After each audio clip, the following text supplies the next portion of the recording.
and I'm going to update you all on the status of the 700 R4 rebuild. Earlier, I was attempting to unstick the valve body and everything, and I got some of the valves to move, but others I couldn't get to move, didn't have the tools or the experience in order to do it. So what I did was went on the internet and found some companies that sold refurbished valve bodies, and that's what I did. I ordered a refurbished one. The one, the one here is the one that came out. The transmission, as you can see, it's okay, but I have quite a few valves, like one, two, three, four, that are stuck. And I was trying to get the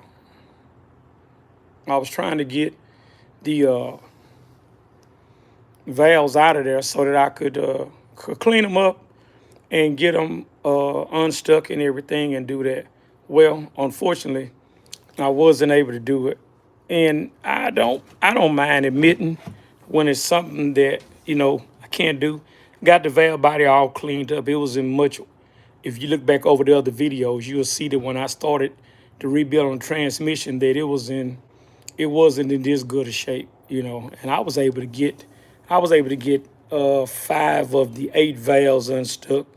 I had the 4 big valves that were for first, second, third, and fourth gear.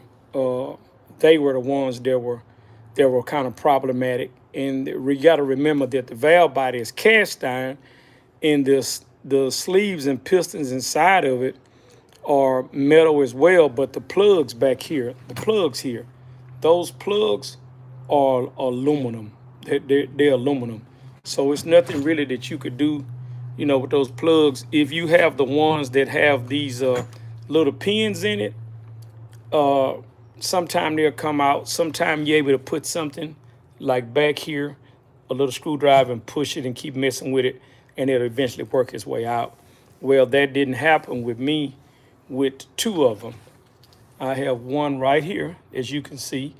I was trying to get it out, tried everything, air, even tried to heat it up a little bit to see if that would let it get loose. But unfortunately, I was unable to get anything I could get something in there, but it just didn't spring back like it's supposed to. And I knew once I put it together, that was going to be a problem. So that was number 1 there. Then the other one was, come over here. Let me turn it over. The other one was this one here. This one here at the end here. I couldn't get anything up in this middle one here. This middle valve right there. You see how it's see how it's, I took the pin out of it, and I was trying to get something in there to get it out, and I just couldn't. I couldn't do it. I called around a couple of people I knew, and they said that they could probably get it out or whatever, get it free or whatever. So I just decided, hey, if something has this much of a problem, I'll just go it on and buy a valve body that's already, refurbished, ready to go, because that's the only thing I got left on this transmission to do is this valve body. Everything else has been done. And so with that being said, I just decided to just call it. Let's call it and say, hey, enough is enough. And when you're working on something, it's okay if you're able to get a part completely disassembled. And so, that's what I did with the transmission. I was able to get all the parts out of it, and I was able to buy the parts that were needed to put back into the clutches, the steels, the output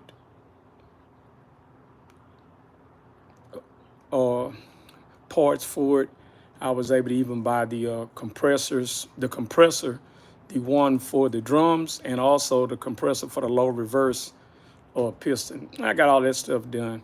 And to get to the end, because I'm really way beyond the point of having the transmission should have been in already.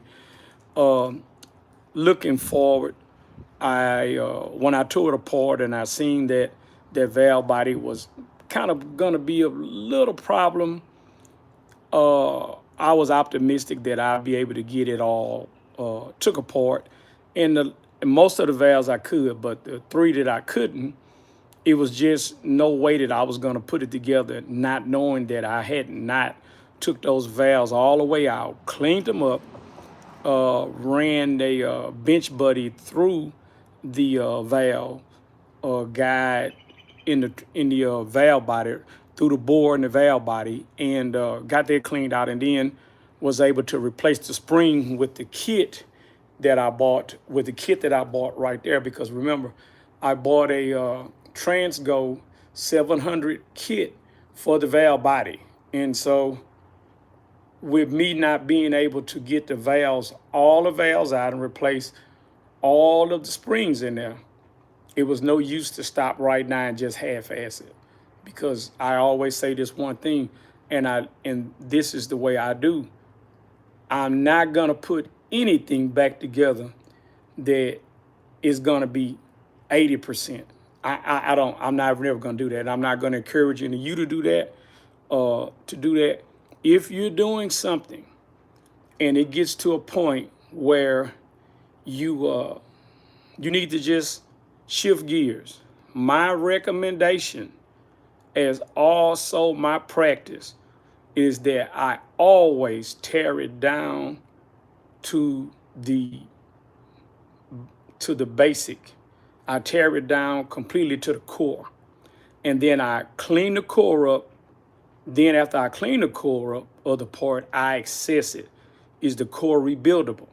If the core is not rebuildable, then I move on to either a whole nother unit or another core. But if you can rebuild it, fine, rebuild the core. If you can't, hey, just take the core and use it for what it is, to get a part that's already been rebuilt, put everything back on that new core and on that new part and get going. So this has been well longer than what I wanted it to be, because of the fact that the transmission is already built. I mean, the transmission is done.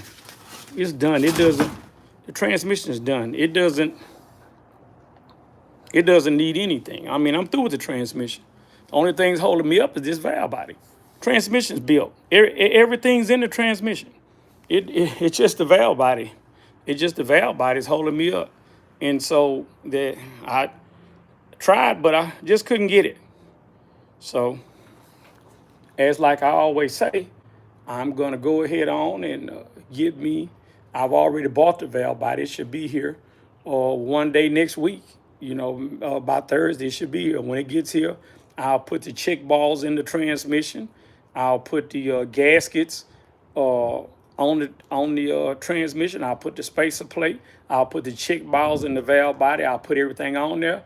I'll tighten it down to 9 inch-pounds and everything. Get it torqued in there. Get it ready to go. I'll assemble all the rest of the related parts with it for the torque converter, clutch lockup, solenoid, and all that stuff. I got all that stuff. But the valve body was the thing, because as any of you know, that when it comes to a transmission, an automatic transmission, the valve body is what makes it. If the valve body isn't functioning, I don't care what else you do, the transmission is not going to work, because all of it works with the valve body. If you got a governor, the governor sends a signal. You got the throttle valve or modulator valve that builds the pressure. And so the valve body, all that works in conjunction with the valve body, because the valve body takes its direction from there. If the governor's not working, if it's stuck or not spinning, then that's going to be a problem for the valve body. If the modulator or the throttle valve is stuck or not moving, that's going to be a problem for the valve body, because the valve body needs the input from both of them in order for it to work. Now, if you have a computer controlled transmission that has a computer that tells it to activate what solenoid, to activate what clutch at what different time, then fine. But it's still, that valve body still has to have direction. It has to have inputs in order for it to work. And so that's one of the things with a automatic transmission. With a manual transmission, you can pre-select whatever gear you want to go, whatever speed you want to go at whatever time. But the valve body in the automatic transmission is the brains of the situation. So if that thing is not working, you're not going to get crap. So with that being said, that's what I came up with today, is that after being, out in the lab, the garage today, and working on it, cleaning it up and spending the whole day on just getting those 5 valves working. The 3 I couldn't get out of there. I was like, I'm not going to sit around here and just try. I went inside and looked at some YouTube and tried to see some tricks of getting the stuck valves out, but nothing didn't seem like, that it would really show in order to do it. And I'm pretty sure the guys that do it for a living, they have a way of getting them out of there. I tried using picks and things like that, and I just couldn't get it to budge. So I'm not gonna spend another whole week on doing this or doing that. I'll just simply do what I did, and that is to buy a refurbished valve body ready to go, where I can put it in the transmission, put the transmission in the truck, get everything hooked up, and start the daunting task of running the wires and stuff like that I need to run in order for it to work like it should work. Because if you remember, I ordered a Transgo vacuum switch for the 4th gear. I have all that stuff there, so I'm not just going to put the transmission in here. I'm actually going to make it functional, where I won't have to be flipping a switch, anything like that. I've seen guys do that, and I'm not going to do that. This truck still has a computer in it, but I don't know if the transmission circuit part of it will actually still function and work. So that's why I'm deciding to go with the vacuum over electric, because I can tailor the switch to what amount of vacuum that I want to be on the switch before the transmission shifts. Locks up in the 4th gear. And so that's what I'm going to do. Be a error-free deal. I'll show you all of that. But just wanted to let you all know that, as I always say, that, when you are working on something, you get to a point where you're at your limit with it. So you have to decide what are you going to do. And I was with my limit with the valve body. Like I said, putting the transmission, disassembling the transmission and putting it together, that was a unique experience, great fun experience, easy. But that valve body is a whole nother thing. And so I was up to the task of taking it apart. And if any one of you that are viewing this know of some tricks or something like that in order to get those aluminum caps out of there, hey, feel free to leave me a comment or send me a link to a video or whatever. I greatly will appreciate it for the next one. As always, like, share, subscribe. You can follow me on all social media, on Facebook, Instagram, Twitter, all of it. Bigpat's apostrophe is under the hood. Thanks again for watching. I hope this video was informational to everyone that looks at it, and I hope it will be help to be a deciding factor of something you're working on. Because I don't mind admitting it.